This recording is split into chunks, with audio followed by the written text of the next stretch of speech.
Today, we're going through some questions that will help buyers and sellers work through the market. Let's get into it.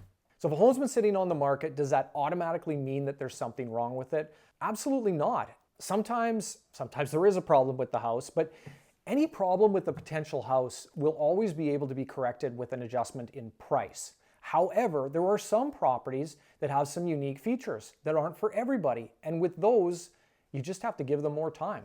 So if you've got a unique property, give it more time. If it's overpriced, reduce the price. If you've got a unique property and you want to sell it quicker, reduce the price or just wait.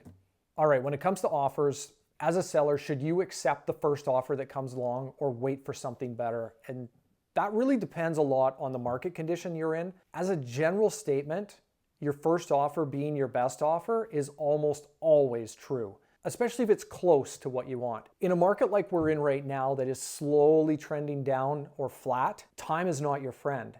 And so the offer that you get early on in the listing is typically a better offer than you will get later if the market slows.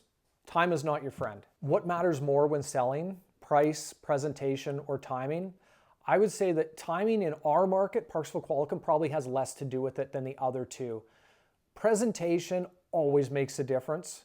And then price, yes, but price in relation to the presentation. So if you want to get a premium price, then your property needs to show in a premium state. So why do some buyers get cold feet or lose confidence right before writing an offer, or even sometimes right after writing an offer? I think that's very normal. It's a big decision. For a lot of people, it's the largest purchase that they'll have ever made in their life up to that point. And in general, with real estate prices and inflation, when somebody's purchasing a home, they could be paying more than anybody's ever bought a home for in that neighborhood before. So rightly so, but you also need to know that time is on your side as a homeowner. Prices do trend upward in the long term. So I think having support and reassurance helps a lot with buyers to calm those feelings of insecurity. Is it better to buy the perfect home where everything is done or to buy a good home with potential? I think that depends on the person.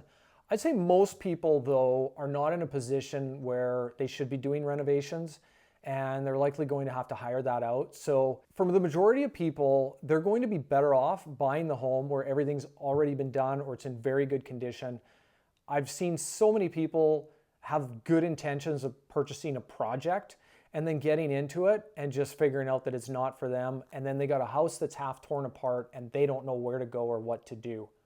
So really give that some clear consideration before buying a project. So if you're purchasing a home, what are some things that you should really focus on and other things that you need to get over? Number one is the seller's stuff. If you can't see past that to what the home is actually like, the same thing with the location. Really focus on that. Is that the right location for you? Does it have the features and the space that you're looking for? Those are clear factors that will be important to you once that's your home. So really identify what it is that you want, find those features, and don't worry so much about how well it's kept or the seller's stuff that's in there, because that's not going to be there once you're there. Yeah, so when it comes to making a decision on what home that you should view in person, if you're looking at the listings and when it comes to looking at the photos, my experience is the MLS photos either make it look way better or way worse.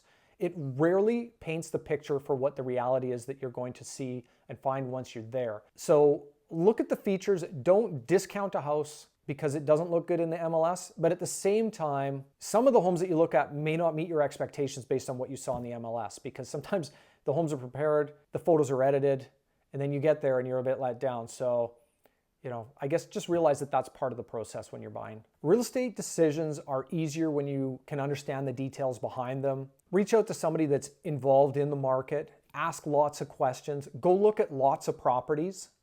And if you're thinking about making a move, whether as a buyer or a seller, you need some advice, you just want to ask some questions, please reach out.